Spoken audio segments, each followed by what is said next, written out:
Hey y'all, it's Natalie here today, and I just have a super fun layout of my cutie little nephew. I found this paper in my stash. It is from Paper Rose, and I was like, that looks familiar. Look how well it matches his hat. Isn't that amazing? I love it so much. And so I knew I had to save it to take and use on this picture. So I have this black corrugated piece that I'm going to use. I'm going to use these two photos of my nephew at my house playing with his truck. Man, I've never met a kid that loves trucks and cars and anything with wheels as much as this kid. I am going to rip my pattern paper in a little bit of like a V pattern, and it's going to dangle down from that black corrugated paper strip, and we're just going to have some fun with some stash here. So I'm going to cut off the branding strip. And then over there on the right, you can see I have a bunch of letters. So my title is going to be Vroom squared. Get it? Like Vroom Vroom. So I cut those out with my Jeff Alphas from Pink Fresh Studio. And I did that in black. So it kind of like goes with the black at the top. But you can see I cut orange ones out as well. And I decided that I wanted to stack up. I think I did 3 different cardstock pieces, and I'm going to stack them up, and then kind of that will give it dimension, and then you'll be able to see the color a little bit on the side. I thought that I might want the orange to show through the O hole, but in fact I don't, so I go and I do cut the O hole out. I just like to say O hole, sorry. And anyway, I'm stacking them up with my Nuvo adhesive and then putting that black piece on top of them. And then I have a tiny little 2 from, I think, a Memento die set, a really old one. Yeah, so I am going to pull out, I have this pink, this Paper Rose paper stowed with my Photo Play Rose Amazing collection because the colors go together really well. And I'm going to use that. Let's see, what are we doing now? Now we're going to do some stamping. So I pulled out some of my like mixed media stamps. They kind of look like you do mixed media on the page, but then you don't actually have to do the mixed media. Along with this stamp, which is like chicken wire. I'm just going to stamp it a few times so it'll come out organically from under the pattern paper. I just re-inked that distressed ink pad in black soot, so it is nice and crisp here. And I'm doing it atop this textured cardstock, and there is no gesso or anything because we're just stamping. I'm not even going to add any water.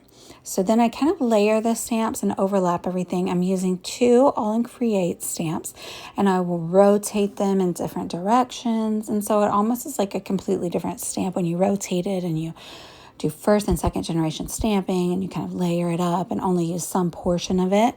It can make just a single stamp set be super versatile. I also used a diamond pattern stamp, and then that second All in Create like a circular splatter. If they are still in stock at a cherry on top, I'll link them down below, or I'll link down a dupe. Now I'm going in with the black soot distress oxide, and I'm just going to do some splatters, and then I'm going to kind of like intentionally drip drop or kind of almost color a little bit with it. Now the distress oxide does come out kind of looking a little grayish, but then when it dries, and that's just like the oxide part of it, whatever they put in it to make it oxidize cool. So whenever it dries, it does dry black like the ink that it matched. So it's the same color as that distress ink. So you can see I'm just kind of coloring. I'm just dipping it in the thing and in the bottle and kind of just like putting a big blob on there, but not like a circular blob. I did let that dry pretty well. I did leave a little bit just smear, but I tried not to. And so now I am committing to sticking down the paper and then sticking down the corrugated specialty paper. And I decided it needs a little bit more at the top because I do want the white strip to stick out, but I just needed some color. So I pull out some orange and some red wool twine, and I'm going to just, I don't want bows, just a manly page, because he's a man baby. So I don't do bows. I'm just going to like staple it on with my tiny attacher, and then I do end up tying a couple of knots on the either end just to kind of anchor it, and like it was a little floppy. But I wanted my staples to be kind of not, what's the word? not symmetrical. You know, I want it to be, I'll look distressed because that's my vibe, distressed, right?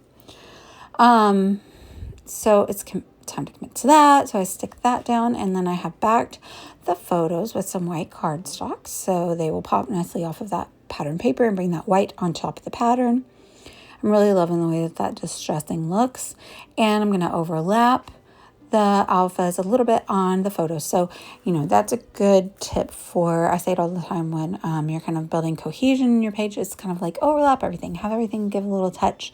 It doesn't touch much, but it seems intentional when everything's kind of nestled together or touching a little bit and there's not like random gaps.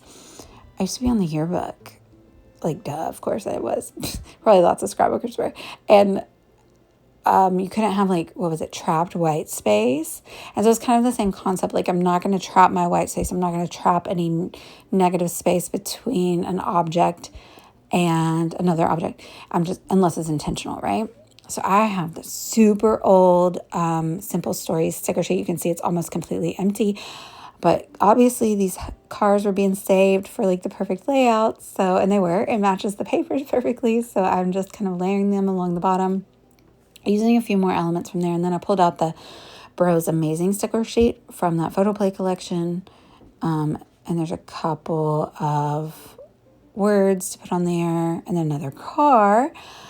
I found another car, but I was like, no, a trio is good. I have a visual triangle, so I end up not using it because, again, the kid loves cars, so I'm going to have more opportunities to use the cars. My boys never were super into cars, so I didn't find myself reaching for those types of embellishments so often. I even pulled out some car keys. I tried to use that one, the finger, but I didn't.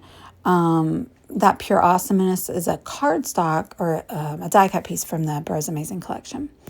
So I'm just kind of layering things, nestling things. Oh, that one came from a Pebbles boy collection, but it was a monster.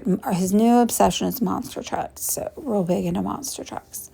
Oh, yeah, that one came from that as well. What was that one called? Like, it was a pretty recent one. I'll link it down below. Sorry, I can't remember the name of it, but I'll link it down below. It's a boy collection from, I think it might be All Boy, is the name of it. And then the car keys are from Bella Boulevard, and they're Carson collection. And that's more like a teen boy because it's supposed to be like driving. But hey, whatevs. It works for this as well. I think we're about done. I'm just going to finish off the page by adding more pops of that black around in the color by using these matte black sequins. These are from Stay With Mom Scraps. And it has a bunch. These are called Inky Dinky Doo, I think. But there's a bunch of fun ones in there, but I'm only pulling out the matte ones. And I'm just going to sprinkle those around the page. And then we call it a layout. Thank you all for watching. I would love it if you'd like and subscribe. Like I said, I'll link down below if any of these products are still in the Cherry on Top store. And please let me know if you have any questions. Bye, y'all.